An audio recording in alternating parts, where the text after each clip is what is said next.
The food you eat is controlling your mind. Psychology explained.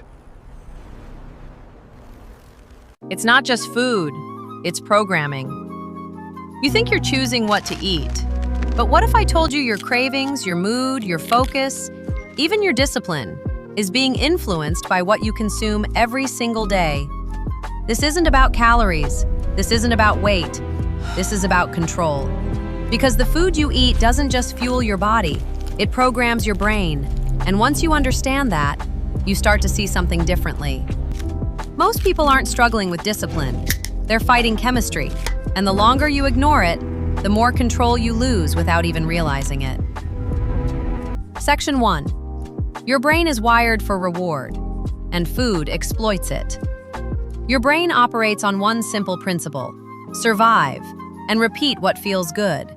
And the system that controls that is dopamine. Dopamine isn't just pleasure, it's motivation, it's desire. It's the signal that tells your brain, do this again. Now here's where things change. Certain foods, especially processed foods, are designed to trigger massive dopamine spikes.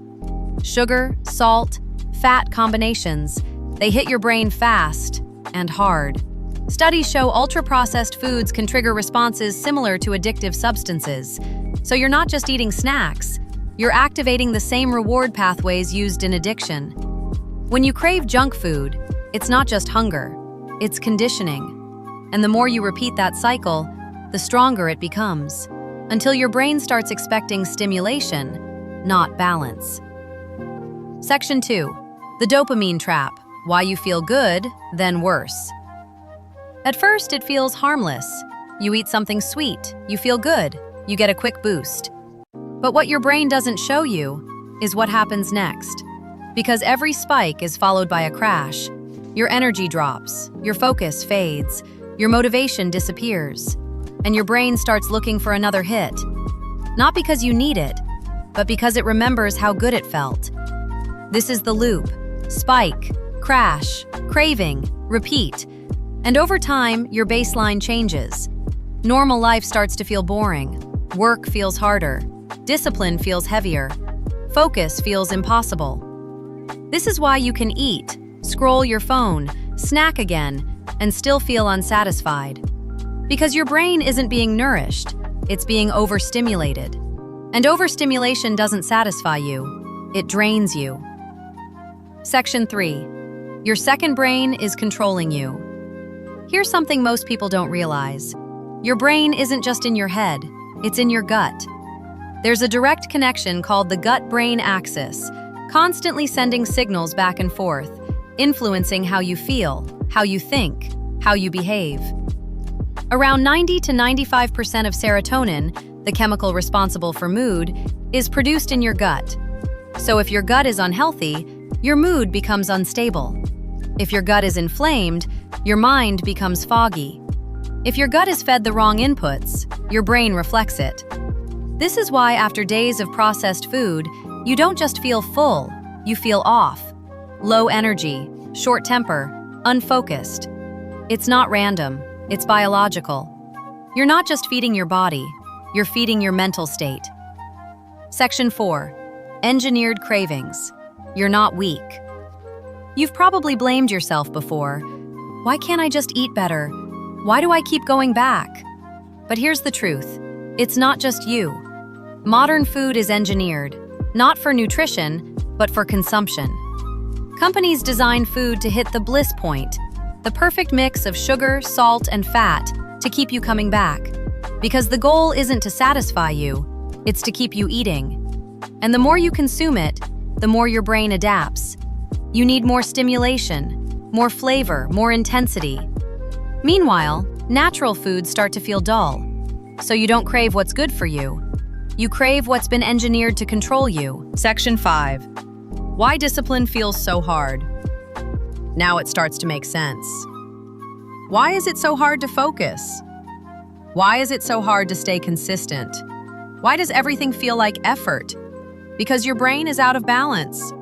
When you constantly spike dopamine, you lower your sensitivity to it, which means normal tasks don't feel rewarding anymore. Working out feels harder. Reading feels boring.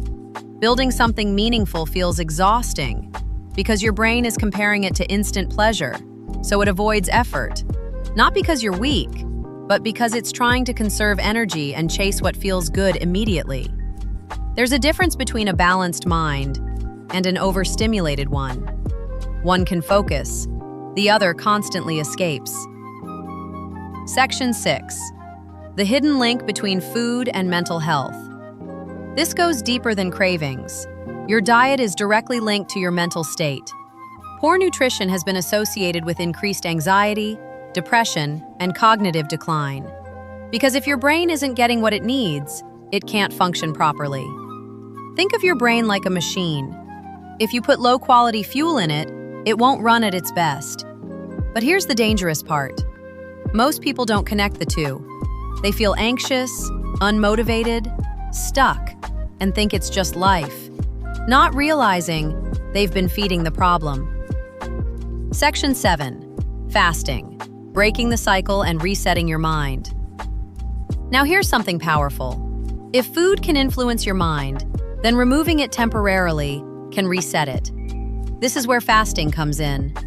Fasting isn't just about weight, it's about control. When you fast, you interrupt the cycle. No spike, no crash, no constant stimulation. And for the first time, your brain starts to stabilize. Cravings begin to fade. Not instantly, but gradually. Because your body isn't being fed stimulation anymore, it's being forced to rebalance. This is why people experience mental clarity, sharper focus, reduced cravings. Even your body begins to shift. You burn stored energy, you reduce excess weight, you give your digestive system a break. Think of it like a system reset, not starvation, but recalibration. There are different ways to approach fasting. Some people do water fasting, where only water is consumed. Others do fruit fasting, light, natural sugars that don't overwhelm the system. Some stick to salads or raw foods, keeping intake clean and minimal. And others use herbal teas to support the body while reducing stimulation. Even the length varies.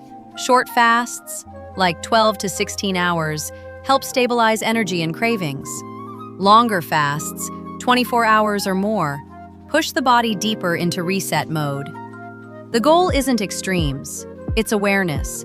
Because once you realize you don't need constant input, you stop being controlled by it. Section 8.